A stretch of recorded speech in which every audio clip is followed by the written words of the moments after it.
Спектакль Башкирского театра драмы «Потомки Салавата не отступят» охватывает период от прихода Минигали Шаймуратова в 112-ю Башкавдивизию до его гибели и опирается на подлинные источники из фондов Национального и военно-исторических музеев республики.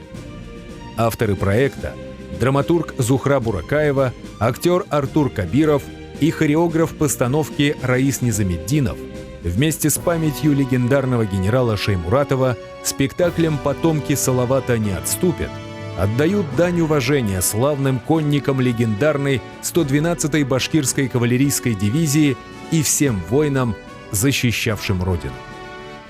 Указом главы Республики Башкортостан Радия Хабирова творческий коллектив Башдрамтеатра в октябре 2022 года награжден Государственной премией Салавата Юлаева в области литературы, искусства и архитектуры. Башкортостан – это повод гордиться.